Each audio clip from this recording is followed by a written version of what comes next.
주신 주님 주의 나라 임하셨네 이 땅 위에. 여러분, 본문의 그 내용을 보면 이 베데스다 연못가에서 일어난 일들을 통해서 우리에게 주시는 교훈이 있습니다. 이 베데스다라고 하는 그 연못이 있는데 이 연못에는 전설이 있습니다. 무슨 전설이냐면 가끔 가다가 천사가 내려와서 물을 확 동하게 한다, 움직이게 한다는 거예요. 그러면 그 물에 제일 먼저 뛰어들어가는 사람은 무슨 병에 걸려도 낫는다, 이런 전설이 있습니다. 사람들이요, 이게 급하면 물에 빠지면 지푸라기라도 잡는다고 온갖 병든 사람들이 다 찾아와서 기다리는 거야. 언제 물이 동할지 모르니까 그것만 쳐다보고 1번으로 들어가려고 그렇게 사람들이 기다리고 있어요. 한번 성경을 봅니다. 4절입니다. 시작. 천사가 가끔 못에 내려와 물을 움직이게 하는데 움직인 후에 먼저 들어가는 자는 어떤 병에 걸렸든지 낫게 되미로라. 평상시에는 기적을 안 믿는 사람도 자기가 무슨 중병에 걸리면 기적을 믿고 바라는 게 연약한 인간의 모습이에요. 그래서 이 베데스다 연못가에도 그 중에는 별의별 사람이 다 있겠지요. 그런데 그 사람들이 다 몸이 아프니까 뛰어 들어가서 내 병을 좀 고쳐보려고 모여있다 그 말입니다. 그래서 이 사람들을 통해서 우리에게 하나님이 주시는 메시지가 있습니다. 여러분, 세상을 살아가면서 정말로 절망, 진짜 희망이 없다, 절망해 보셨습니까? 절망은 희망이 안 보이는 겁니다. 문이 없습니다. 길이 없습니다. 캄캄합니다. 여러분, 여기 베데스다 연못에 물이 움직일 때 제일 먼저 들어가면 병이 낫는다는 것은 희망은 희망인데 가짜 희망입니다. 가짜 희망도 가짜 희망이 있기 때문에 여러분, 이런 말이 있죠. 희망 고문. 그 말은 무슨 말이냐 하면 되지 않을 것을 된다고 얘기를 해요. 그럼 될 줄 믿어요. 희망을 가졌어요. 안 되는 거예요. 때가 되도 안 되니까 실망하고 좌절하고 고통을 당하고 절망합니다. 이 고문이에요. 그래서 희망으로 고문을 한다. 그래서 가짜 희망을 주는 것을 희망 고문이라고 그래요. 여러분, 희망은 여러분 우리에게 새 힘을 나게 해요. 그런데 희망이 가짜가 될 때 이건 오히려 더 고통스러운 거지요. 그래서 세상을 살아가면서 여러분 무슨 일을 하다가 잘 될 줄로 믿었는데 희망을 가졌는데 안 되는 거예요. 그때 여러분 절망하게 되잖아요. 오늘 베데스다 연못가에 38년 동안 중풍병자로 누워있는 사람이 베데스다 연못가에서 고쳐보려고 희망을 가지고 38년 동안을 이렇게 속아왔어요. 한번 생각해 보세요. 38년이에요. 이야, 대단하지 않습니까? 여러분, 이 사람에게 무엇이 절망하게 만들었을까요? 사람을 절망하게 하는 게 있다는 얘기죠. 오늘 7절을 한번 읽도록 하겠습니다. 이 말씀이 우리 삶과 연결이 돼요. 읽습니다. 시작. 병자가 대답하되 주여 물이 움직일 때에 나를 못에 넣어주는 사람이 없어 내가 하는 동안에 다른 사람이 먼저 내려가나이다. 여러분 한번 이런 얘기해요.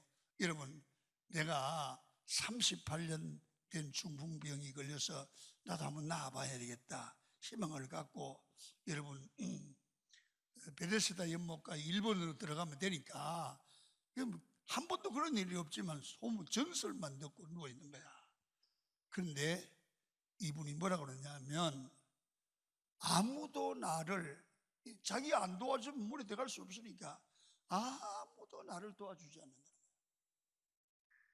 무슨 얘기냐면 이 사람을 38년 동안 절망 속에 계속 살아올 수 있는 비참한 삶이 된 것은 뭐냐 하면 도울 사람이 없는 거예요.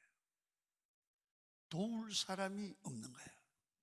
사람이요 세상을 살아갈 때 나를 도울 사람이 없다고 느낄 때 절망감을 느낀대요. 절망감. 아무도 나를 돕지 않는다. 아무도 나를 도울 사람이 없다. 여러분 사람의 제일 큰 절망이 아무도 도울 사람이 없다고 하는 나 혼자라고 하는 고립감입니다. 내가 38년 동안 중풍병 걸려서 고쳐보려고 하는데 나를 들어서 이 연못에 담가서 고침받게 되도록 도와줄 사람이 없는 거예요. 이게 아픔이에요. 이게 절망감이에요. 여러분 세상이 나를 다 버린 느낌이지요. 그때 우리는 절망하지 않겠습니까? 또 왜 이 사람이 절망하게 됐어요?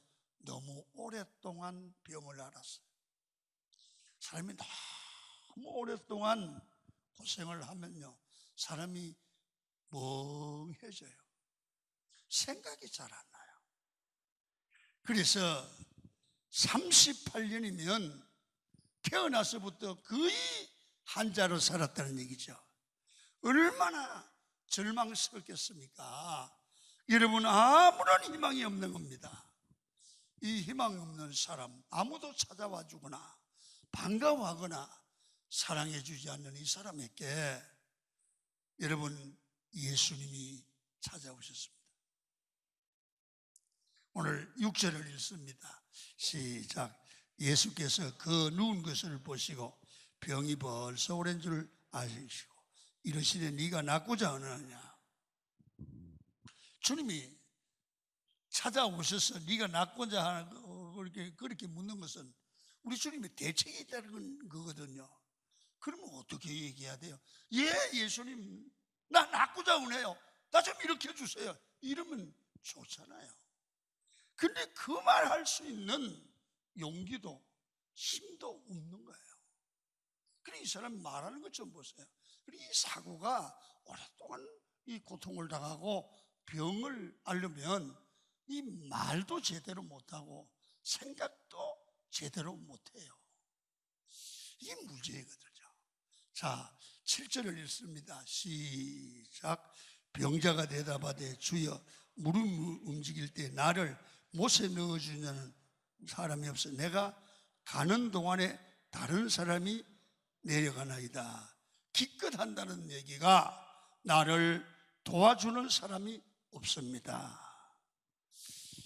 이게 말이 안 통하잖아요. 근데 예수님 포기하잖아요. 이 사람을 끝까지 도와주시는 거예요. 자 오늘 여기서 한 가지 우리가 이 환자를 보면서 기억해야 될 게 있어요. 자 보세요. 잘 들으세요.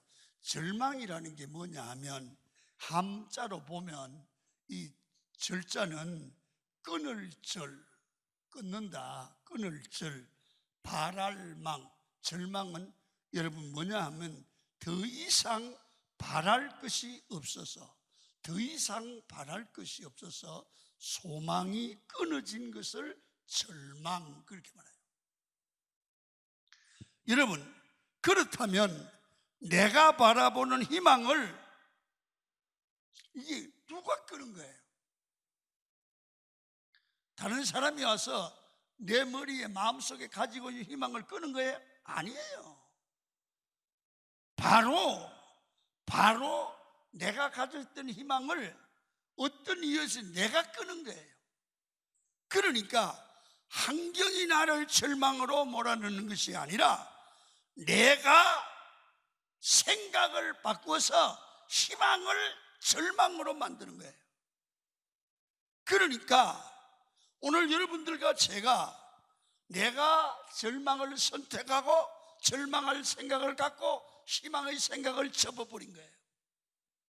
그래서 중요한 사실은 이 절망하고 있는 내 마음속에 예수님이 오셔서 말씀을 주시든지 은혜를 주시든지 하나님의 말씀을 듣고 찬양을 하든지 예배를 하다가 이 절망이 소망으로 바뀌어야 돼요. 그러면 이 사람이 일어나요. 이제는 방법만 찾으면 돼요. 어떻게 일어납니까? 방법이 있어요. 첫 번째 뭐냐면 절망에서 벗어나려면 하나님의 말씀을 들어야 돼요. 이 문제를 해결할 말씀이 있어요. 말씀을 들으면 그 말씀에 순종하면 돼요. 여러분 성경을 보면요, 모든 일에 하나님이 이렇게 하라고 하는 말씀을 주세요. 그 말씀을 순종하면 문제가 해결됐어요. 홍해가 갈라지기도 하고 마라의 썰물이 단물되기도 해요. 여러분 그래서 우리가 삶에서 절망스러운 일을 만났을 때 예배하면서 주의 말씀에 귀를 기울이세요. 기도하면서 하나님의 말씀을 묵상하면서 주께서 이 문제의 답을 어떻게 주는지를 생각하세요. 그러면 성령께서 반드시 그 문제의 열쇠가 되는 말씀을 주실 줄로 믿습니다. 그 말씀에 순종하면 돼요. 자, 8절을 봅니다. 시작. 예수께서 이르시되 일어나 내 자리를 들고 걸어가라 하시니, 예수께서 말씀을 합니다. 여러분 38년 된 중풍병자 이 사람은 일어나 걸어가라, 자리를 들고 걸어가라 명령했습니다. 절망에서 희망으로 바꾸어지는데 시간이 오래 걸리는 게 아니라 하나님의 말씀대로, 예수님의 말씀대로, 말씀이 들리는 대로 순종하면 그만 회복되는 거예요. 할렐루야.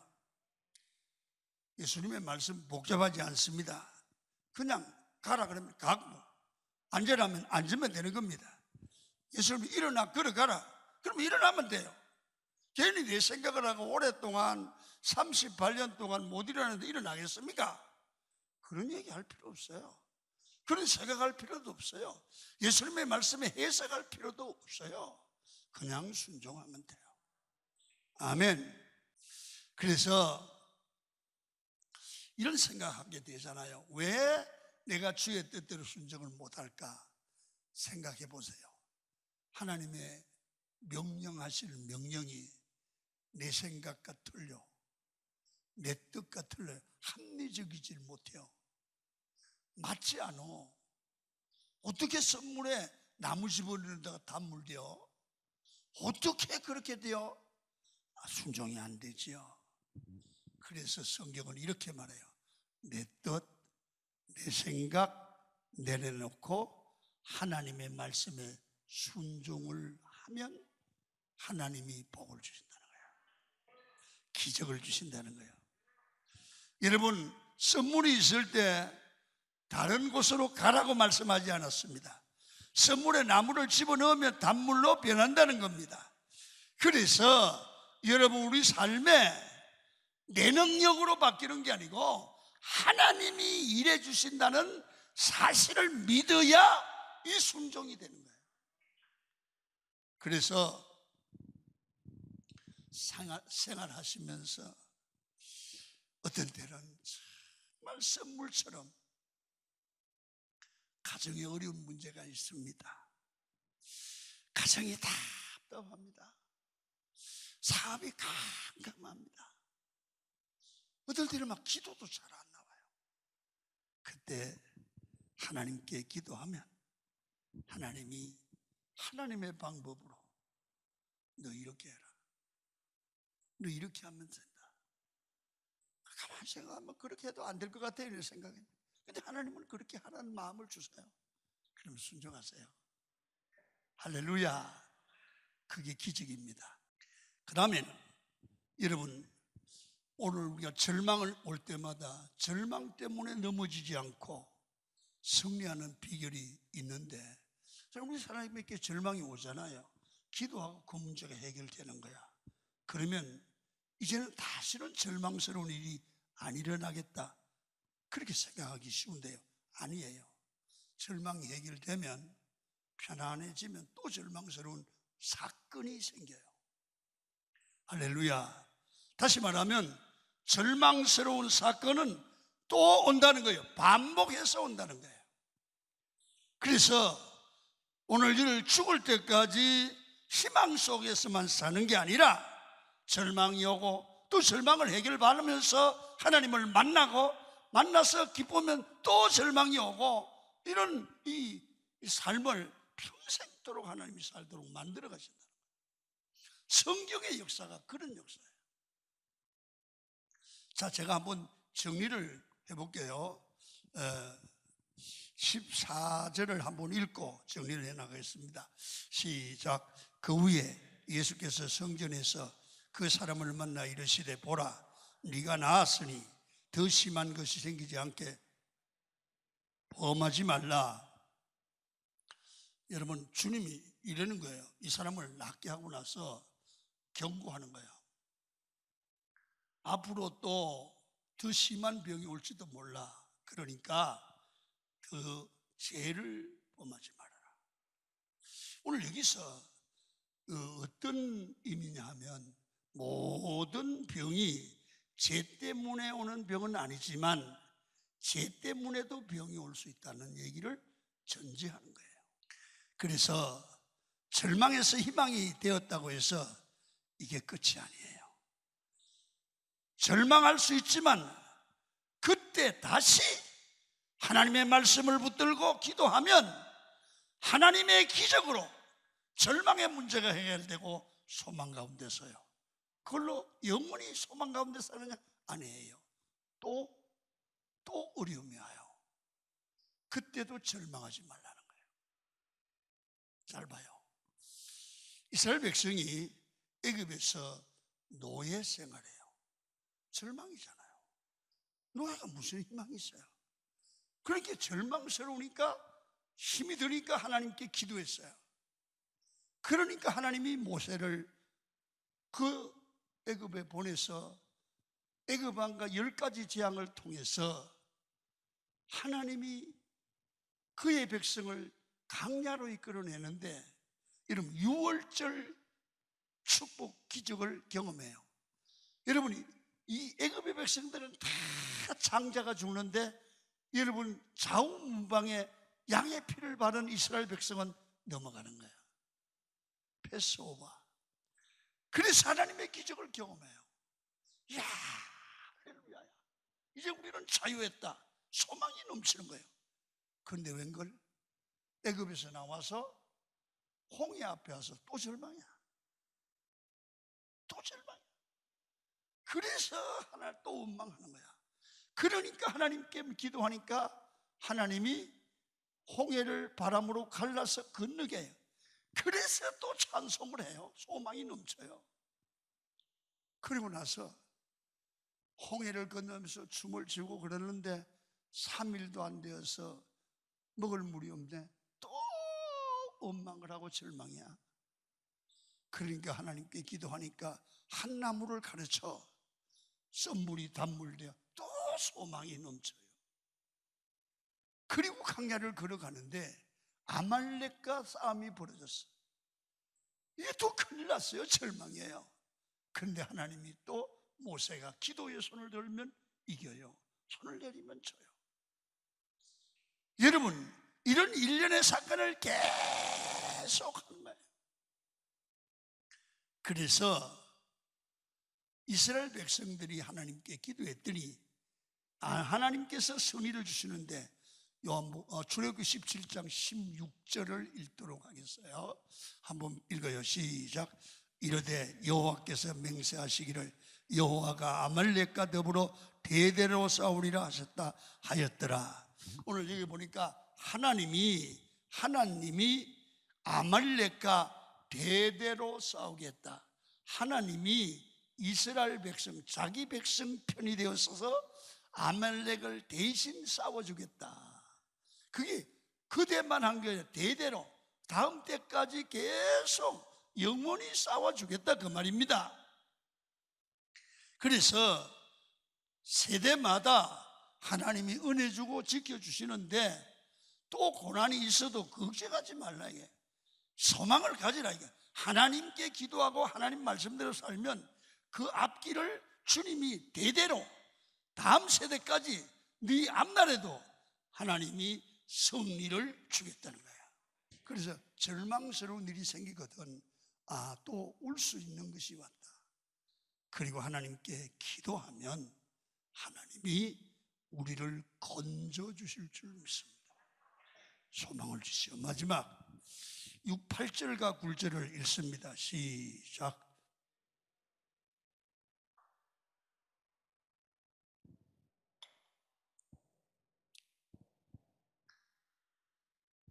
아멘.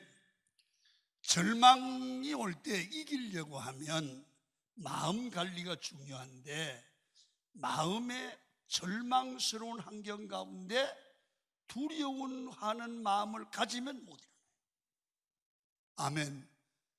반드시 용기를 가지고 그 두려운 환경을 극복할 수 있는 믿음이 있어야 돼요. 그래서 믿음의 용기를 가져가는 거예요.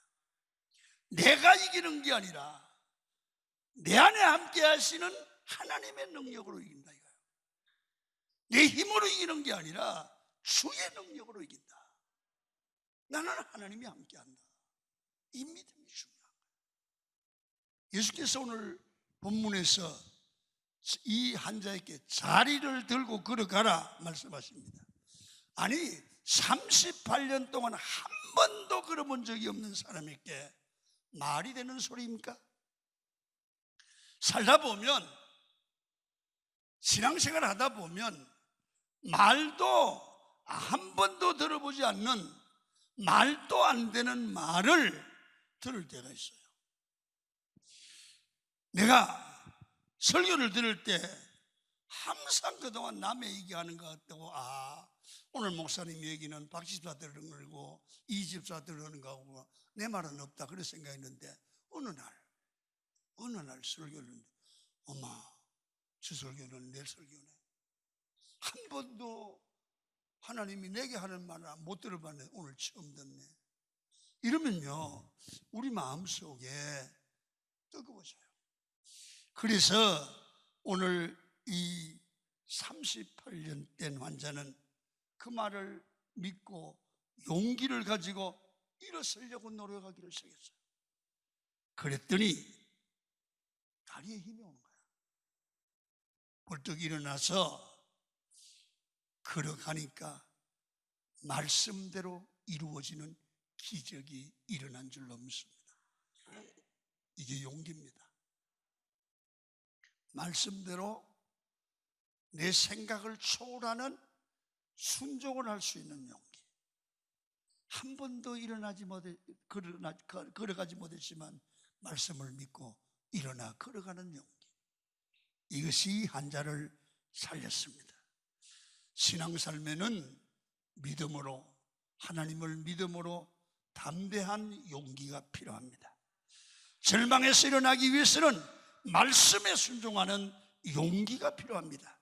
말씀과 내 삶이 일치되는 용기를 가지십시오. 오늘 병자처럼 말씀에 순응하셔서 용기를 가지고 믿음으로 뚜벅뚜벅 승리의 길을, 희망의 길을 걸어가십시오. 하나님이 우리 믿음을 보시고 반드시 우리의 삶에 늘 기적을 주시고 축복하는 역사가 일어날 줄로 믿습니다. 생명의